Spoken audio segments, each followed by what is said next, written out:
उन्हाळी सुट्टीसाठी मुलांसाठी पहिला स्नॅक्स म्हणजे आपला कोल्हापुरी भडंग तयार झाला आहे। तर पहा, फार अप्रतिम दिसत आहे। चवीनुसार तुम्ही बदल करू शकता, तुम्हाला कोणत्या चवी हवं आहे, तिखट, गोड, आंबट यानुसार। तर पहा किती सुरेख झाला आहे। नमस्कार मंडळी, मी कोमल, तुमच्या सगळ्यांचं आपल्या कोमल नागणे पाटील या रेसिपी चॅनलमध्ये खूप सारं स्वागत करते। तर आज आपण मुलांसाठी काहीतरी करणार आहोत, कारण मुलांना उन्हाळ्याच्या सुट्ट्या लागल्यात आणि मुलांना नेहमी काही ना काहीतरी खायला लागत असतं। तर त्याच्यासाठी आज आपण रेसिपी घेऊन आलो आहोत, ते म्हणजे कोल्हापुरी भडंग। कोल्हापुरी भडंग हे तिखट असतं, गोड असतं, थोडंसं आंबट पण असतं काही ठिकाणी।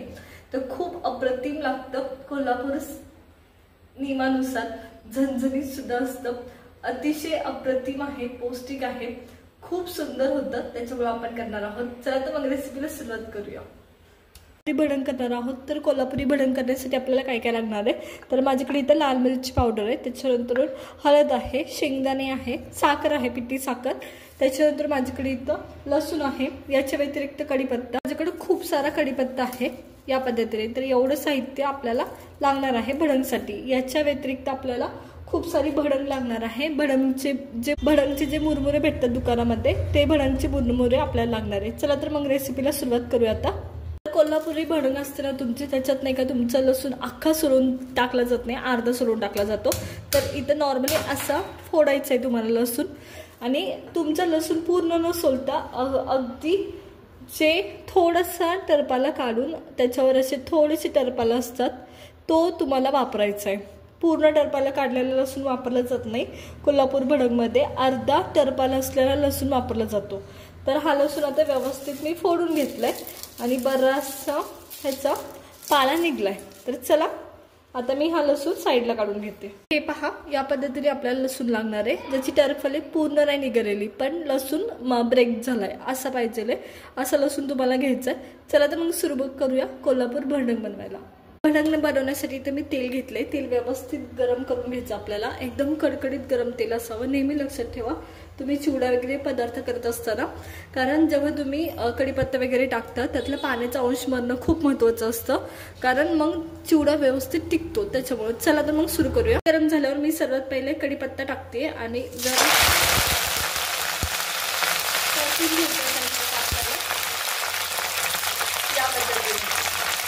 कढीपत्ता व्यवस्थित परतून घ्यायचा आहे आपल्याला, एकदम त्यातला पाण्याचा अंश काढून टाकायचा आहे, लक्षात ठेवा या पद्धतीने। व्यवस्थित परतून घेतलाय आणि साईडला काढून घेतोय। तर मी शक्यतो काय करते, जो चिवडा किंवा जे भडंग करतात त्याच्यावरच टाकते, जेणेकरून तेल पूर्ण त्याच्यातच राहील, त्या चिवड्याला किंवा भडंगलाच लागेल। तर चला मी सगळा कढीपत्ता असाच साईडला काढून घेते। आता आपण सगळा कढीपत्ता मी चिवड्यावर काढून घेतलाय, म्हणजे भडंगवर आपला काढून घेतलाय, भडंगच्या मुरमुऱ्यावर। आता आपण काय करणार आहोत, आधी लसूण व्यवस्थित परतून घेणार आहोत याच्यामध्ये, आणि लसूण सुद्धा सेम साईडला काढून घेणार आहोत। तर मी आधी लसूण सगळं आपला व्यवस्थित ऍड करून परतून घेते। एकदम बारीक गॅसवर तुम्हाला सोनेरी होईपर्यंत लसूण परतायचं, एवढं लक्षात ठेवा।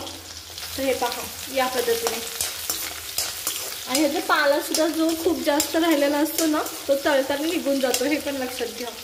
तर या पद्धतीने बारीक गॅसवर ब्राऊन करायचं आहे तुम्हाला लसूण, खूप मोठा गॅस नाही करायचा। हा लसूण व्यवस्थित ब्राऊन झालाय, एकदम सोनेरी कलर आलाय। त्या टायमाला तुम्हाला लसूण सुद्धा चिवड्यावर ऍड करून घ्यायचं आहे। तर चला मी हा चिवड्यावर काढून घेते, म्हणजे मुरमुऱ्यांवर भडंगवर काढून घेते आपल्या, जेणेकरून तेल व्यवस्थित त्या भडंगलाच लागेल। तर पहा अप्रतिम। आता काय करायचंय, जे शेंगदाणे होते आपले ते तुम्हाला व्यवस्थित तळून घ्यायचे। उडण्याची शक्यता असते अंगावर शेंगदाणे खूप जास्त तळल्यावर, त्याच्यामुळे काळजीपूर्वक तळायचे, नाहीतर अंगावर येतात, तेल खूप जास्त गरम असतं त्याच्यामुळे। तर हे पहा मी इथं व्यवस्थित हे तळून घेते शेंगदाणे, एकदम बारीक गॅसवर तळायचे म्हणजे छान लागतात। इथं आपले शेंगदाणे व्यवस्थित तळून झालेत, तर त्याच टायमाला मी गॅस बंद करतेय। जेव्हा शेंगदाणे व्यवस्थित परतले गेलेत तेव्हा आपण हळद मी ऍड करतेय। थोडंसं तेल थंड करायचं, नाहीतर गरम असलं तरी काही होत नाही, एक लक्षात घ्या, कारण भडंग हे झणझणीत असतं। तर मी सर्वात पहिले हळद ऍड केली आहे, आणि त्याच्यानंतरून मी तिखट ऍड करते। जेवढं तुमचं म्हणजे जेवढं तुम्हाला हवंय चवीला त्यानुसार तुम्हाला तुमचं लाल मिरची पावडर ऍड करायची आहे।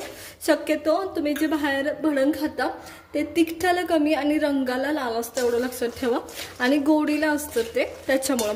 आता खूप जण ह्याच्यात लिंबू पण ऍड करतात, जर तुम्हाला हवं असेल तर लिंबू पण ऍड केलं तर चालेल, पण मी नाही करत आहे कारण तेल ऑलरेडी थंड आहे त्याच्यामुळं नाही करत आहे। हवं असेल तर खाताना ऍड केलं तरी चालू शकतं। तर चला आता हे व्यवस्थित झालंय। जे मुरमुरे होते ज्याच्यावर आपण कढीपत्ता आणि लसूण काढून घेतला होता भडंगचे, ते आपण आता ऍड करून घेतोय याच्यात सर्व। तर हे हलवायचे तुम्हाला आणि वर खाली करायचे जोपर्यंत त्याला व्यवस्थित एक संद भडंगचा तिखटपणा लागत नाही तोपर्यंत।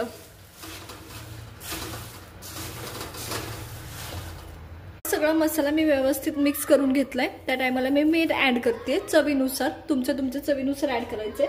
आणि तुम्हाला जेवढा गोडवा हवाय 3 चमचे साखर इनफ होते पावशर मुरमुऱ्यांसाठी, तर तेवढी मी ऍड करते। तुम्हाला जर जास्त हवी असेल तर तुम्ही जास्त ऍड केली तरी चालेल या पद्धतीने। हे पहा, तर हे मी आता सर्व हलवून घेते व्यवस्थित। जेव्हा साखर टाकता तेव्हा कलर आणखी रेडिश दिसायला सुरुवात होते, तर एक गोष्ट लक्षात ठेवा, त्याच्यामुळे खूप घाई करायची नाही। कलर दिसण्यासाठी सुद्धा खूप जण आणखी चटणी ऍड करतील, तर शक्यतो तसा करू नका। जेव्हा तुम्ही साखर टाकता तेव्हा आणखी रेडिश कलर यायला सुरुवात होते, जसं जसं वेळ जातो तसं तसं। तर चला पहा, अप्रतिम झालं आहे। आता मी हे साईडला काढून घेते।